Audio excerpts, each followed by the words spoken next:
Hi, I'm Nicole Cutler, a licensed acupuncturist and holistic health advocate. I'd like to talk today about transmission of the hepatitis C virus. Viruses, like the common cold or the flu, are everywhere. Your best defense from most viruses is to keep your immune system as strong as possible. Even if you do succumb to a virus, many species only last 1 or 2 weeks. However, infections with some viruses, like hepatitis C, typically become a chronic and potentially lethal liver disease. Since there is no vaccine and no guaranteed cure for hepatitis C, preventing its transmission is the only surefire way to prevent this disease. Even though hepatitis C is extremely infectious, it is only known to spread from blood-to-blood contact. In an effort to clear up several myths, the following do not spread the hepatitis C virus: sharing eating utensils, sitting on toilet seats, swimming pools, mosquito or other bug bites, breastfeeding, hugging, casual kissing, holding hands, coughing, or sneezing. The greatest percentage of hepatitis C infections are known to be acquired in one of 3 ways. Sharing intravenous drug needles. Just one try is enough to get the virus. Through a transplant or blood transfusion prior to 1992, that's when hepatitis C screening began. Or during pregnancy. Approximately 4 of every 100 infants born to mothers with hepatitis C become infected with the virus.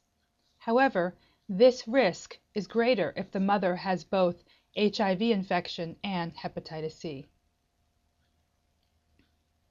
Additionally, healthcare workers injured by a needle stick tainted with hepatitis C, or long-term recipients of hemodialysis or kidney dialysis are at a higher risk of infection. Complicating our grasp on hepatitis C viral transmission, over half of those infected cannot identify how they got it. This is likely because it can live outside the body for up to 4 days, and it only takes a microscopic amount of infected blood to transmit the virus.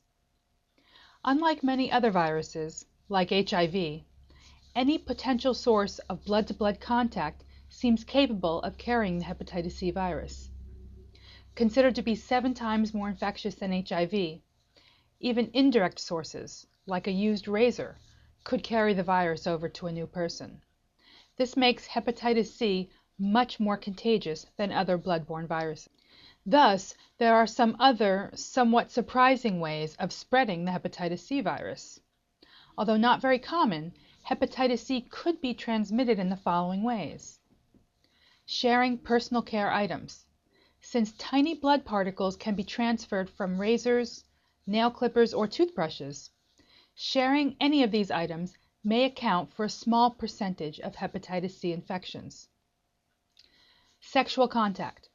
The risk of transmitting hepatitis C from sexual contact is believed to be very low.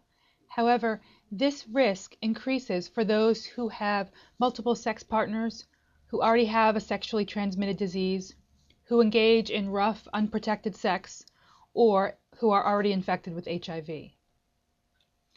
Procedures involving needles. When it comes to any kind of needle piercing the skin, a risk of hepatitis C transmission exists, only if the needle is not properly sterilized for each person. The risk of getting infected from receiving a tattoo, a piercing, acupuncture, Botox, or permanent makeup is extremely low. However, those who practice without proper sterilization techniques have the potential to transmit the hepatitis C virus. Never receive any of these services without first checking the attention to hygiene and the credentials of the provider. Besides the obvious route of IV drug use, understanding how hepatitis C is transmitted requires thinking about what could possibly be contaminated with blood, even if you can't see the blood. It also means protecting yourself by preventing any of your open sores from making contact with a potentially contaminated item. Awareness of blood-to-blood viral transmission will ease many fears of how people catch hepatitis C. In addition, this awareness will help protect you and your family from being caught off guard with a surprise hepatitis C diagnosis.